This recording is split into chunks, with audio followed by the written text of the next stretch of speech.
It ain't got nothing to do with do we like his rap songs, cuz we like all his songs. His songs could be singing, cuz his songs could be all that. We like them all. Yeah, we enjoy them. Just like we enjoy other pop artists. The problem is we start fronting like he was one of us. By now, I'm sure all of you have heard Glasses snapping on Drake on some capacity. You know, and with that being said, one of the biggest albums coming out today is by an artist that was platformed by Drake, Yeat. Now, watching his interview with Apple Music, I was under the impression that he was from the UK. And understanding and knowing Drake's history, supporting UK artists and championing the UK sound, I said, well, that makes sense. But also I thought, why does it seem like he's almost trying to submerge that accent? He's trying to almost hide it. Then I got into the music. Then I got into the album, ADN. And then I got into the title and I said, well, what does ADN mean? ADN stands for what? I'll tell you right now. ADN stands for A Dangerous Life.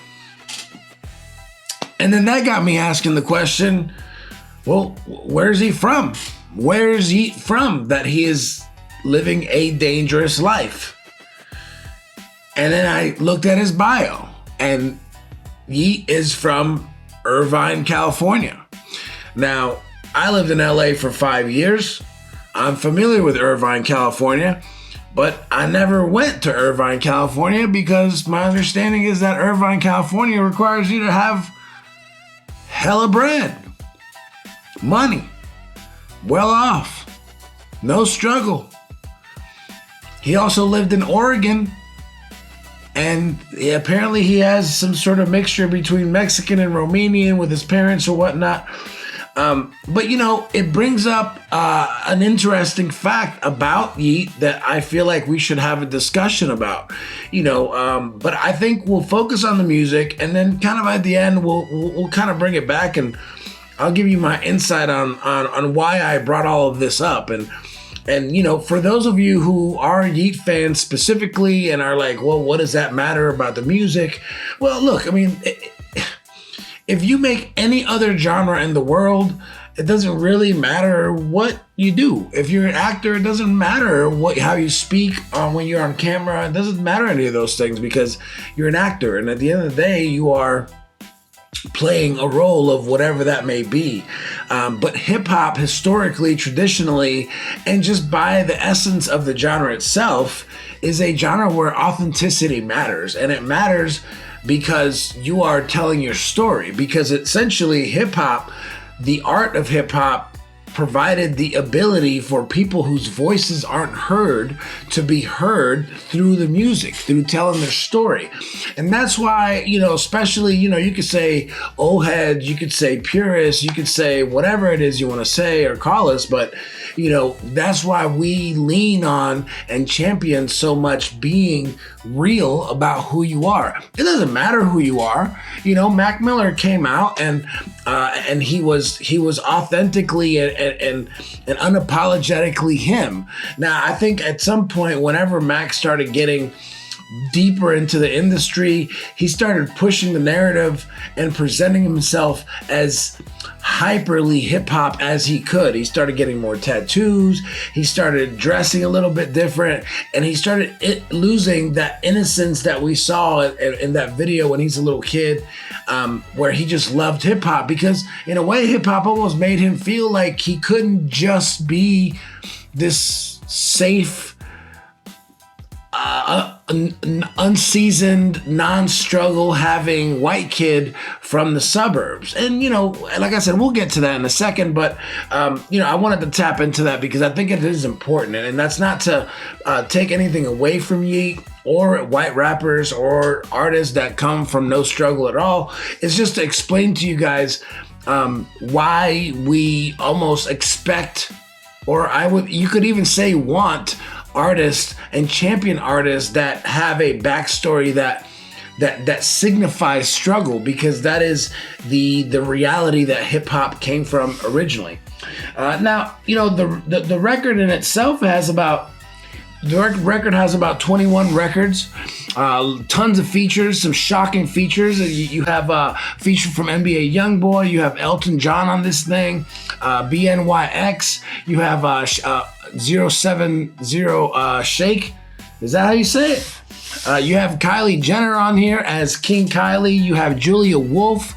You even have Kid Cudi, which actually to me is one of the best features on this project, that he really shines. And his sound and Yeat's sound is almost like, I'm not going to say a match made in heaven, but they do have cohesive styles that don't seem forced and don't seem like they shouldn't be there. You have Swiss Beatz providing his signature go ad-libs as far as production, as well as Joji, who you first heard on To the Moon, one of the early TikTok viral sounds that we became so familiar with without even knowing who the artist was. He's actually had quite a career after that, and stemming from that TikTok explosion. Now, with that being said, let's get into the music.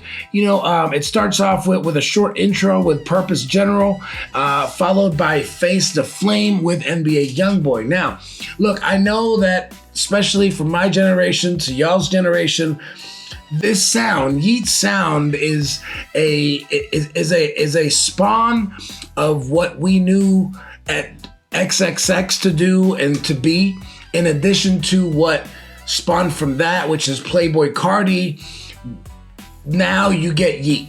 So you get about a 2-generation spawn where now you get this white guy from Irvine, California, who's kind of like bringing this very cinematic and almost larger than life sound on production, as well as lyrics and vocals that almost seem unrecognizable. I know the term mumble rapper is not really something we use anymore, and it's kind of taboo to even say it, so I'm not going to use that term. But to me, and he doesn't lean on that term and that style consistently. Like, there are records on this project that he really shines through, and I would even almost say that when you could actually understand his words, are some of the records that actually shine through as his best records, musically, contextually, where some of the records where he tries to almost evoke his, what do they call him, Yeatism? Which is just a language that they decided to do because I'm assuming because he really can't speak in his real voice. I don't know what the issue is with telling your story and being your authentic self, but again, I'm not going to dive into that just yet, because that's a discussion that we can tap into after we've championed the music like I promised you guys I would. And then you have Lose Control. Lose Control features the Elton John. I can't imagine how this record even came about. I have to look that up. So Elton John has worked with Young Thug as well as Black, who has an album coming out soon, in addition to Tupac's posthumous album where he did Ghetto Gospel. But outside of that, his primary features and collaborations within hip-hop have been Eminem and now Yeat. Now, to me, this is maybe one of the best records. I don't know if his fan base, I don't know if you guys will particularly like this record to say it's the best record, but musically, contextually, and even in understanding what he's saying, and just the whole experience of having that record, to me, this is one of the strongest records on the project. I added that to the hip hop playlist, so that will be on there today and moving forward until whenever. After that, we have Griddle. Is it Griddle? Yeah, so after that, we have Griddle with Don Toliver, one of the brightest shining stars and voices right now in, I guess you could say, rap. I call it rap and B, but rap, R&B. Don Toliver has had already a huge year, and his career seems to have really no ceiling currently right now. And I think as long as he continues to expand his collaborations and work with other artists and allow people to really get his sound, to me, he's a spawn from the Juice WRLD sound and style, and I think he's doing a great job carrying that torch. A guy that doesn't necessarily have the most superstar image or needs to really put himself out there, but his sound, his music, and his voice really carries most record that he's on. I do find that on Griddle he carries that record, and even though Yeat does what he does, I call it the Trent Dilfer effect, where he doesn't lose the game for the record. The record is made more or less as soon as Don Toliver comes in. You really get to really feel the instrumental and the song for everything that it can be at that moment. After that, we have What I Want with BNYX and Live Like This. To me, Live Like This really shined in that transition, mostly instrumentally. I don't think Yeat really adds anything to that particular experience that really shined through to me to make me feel like that was a standout record that needed to be added to anything, as well as Taller, My Way. And it's not until we get into Let King Tonka Talk with King Kylie, as they call her nowadays. And of course, this was one of the singles with the video, where he had her in the song and the video, and obviously that was to me what I consider a social media influencer spectacle. I don't know if the record, obviously I think the production on this is insane, and probably one of the most dynamic and biggest sounding records out of the entire project, and rightfully so, which is why they put it as a single.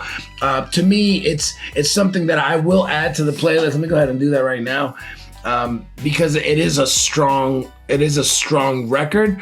From the project, I don't know if it's a record that will last the test of time, because one, we have Kylie Jenner rapping on it, and two, because obviously it's one of those records that just sounds big, but once you actually get past how it sounds, there's really not a lot of offering in it.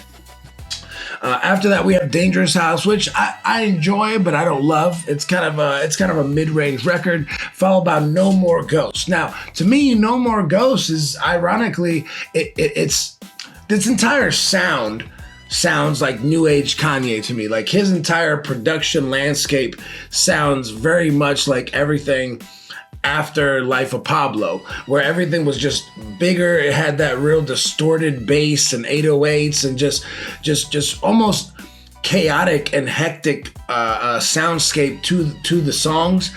But to me, No More Ghosts is where Cudi comes in and shines once again, and really takes this record to the next stage. Although Yeat also carries well on this record, I think this is probably the second strongest after the Elton John record, and even may be the most listenable record on this project that I really like. Although I do like the 070 Shake record, but to me, No More Ghosts, not only is it a reference to the collab album with Kanye, but also, just like I said before, I do think that their sound, both vocally and with the instrumental, really come together really well and have make a nice marriage in this project.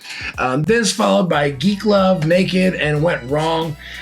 Geek Love and Naked also land in the same space as Dangerous House and Taller and some of these other records that, I think the production alone will allow you to listen to it, but I don't think they really add a ton to the album or to the project and really make it, they don't add anything that, one, we haven't heard, or two, that is going to make you go back to those records at any given time unless you're just listening to the project.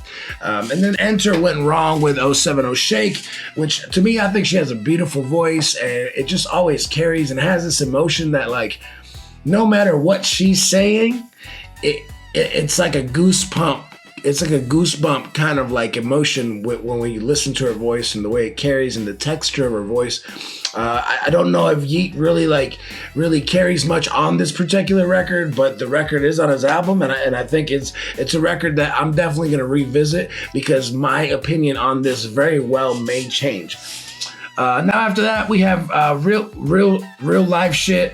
As well as My Time with Swiss Beatz. I added the Swiss Beatz record because I think the production and even his delivery, everything's very clear, understandable, contextually adhesive to the actual project and where it lands. And I think this can, at least in the meantime, live in the project. After the Two Planes, Silk Fakes, Back Home, and Up From Here, stay true to the sound of Yeat, but don't necessarily elevate it or give us anything new as a listener. Especially me. This is probably one of my first times listening to Yeat.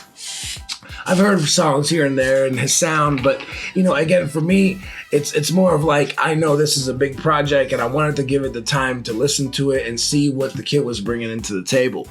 Now, overall, we have about 4 records I'm adding to the playlist. Again, to review that, those are Lose Control, Let King Tonka Talk, Tonight, as well as My Time with Swiss Beatz. I think Yeat is in an interesting place because, again, he was platformed by Drake. And it's interesting to me because where Drake used to really collaborate with, black artists and platform black artists and shed light on spotlight those artists, for some reason, during the battle and after the battle, he's actually just continued to prove what Kendrick was saying right. And that is that he is a replica or a despawner of talents like this.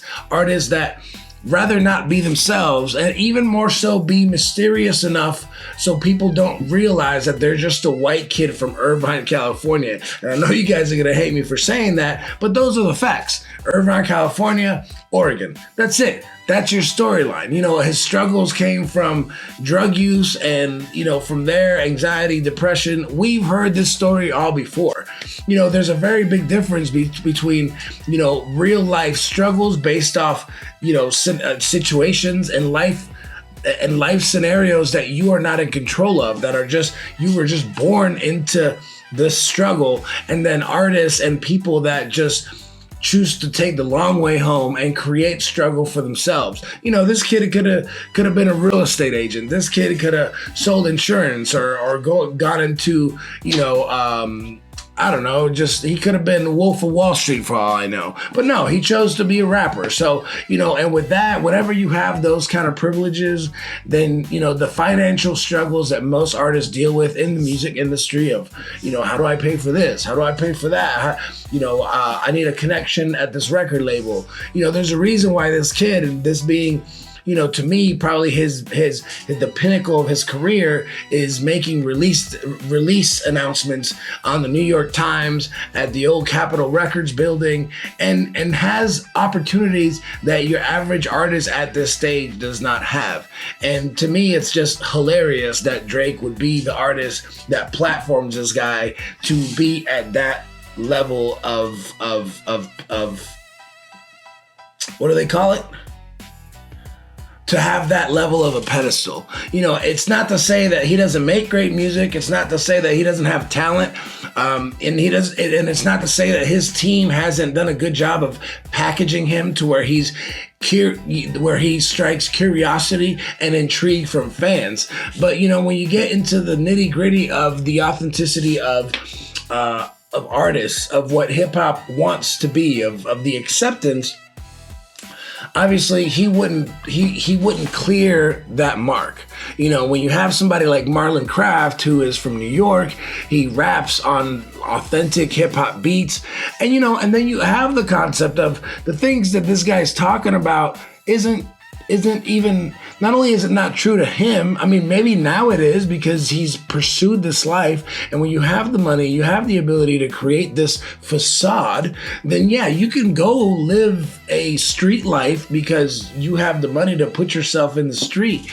But it's very different from a kid that grew up in those circumstances and had to find his way out of that from nothing to create the opportunities to be at Capitol Records eating a steak and doing a photo shoot so his album track songs could be on the building. I mean, it's not really the same, and it's not, I hate to sound like I'm shitting on him for opportunities that his own life provided. But when we talk about hip hop, we talk about struggle that was the reality and not a reality that you chose because you were, obsessed with that lifestyle. And so where, you know, when I'm able to actually listen to him and understand what he's talking about, it still lands on very meaningless, shallow, and unimportant subject matter that in reality, after this album, he can make another album, because again, when your demographic is the majority of the country and they look like you and you look like them and your life experiences is, I'm not street, but I wish I was, because it seems cooler than not being street and just being a suburban kid from Irvine, California, then we land on cosplay. The same reason that Jack Harlow got booted out of here for Neo Soul, despite and regardless of what the album sounded like. That being said, my name is Rambo Hustle with the Hip Hop Report.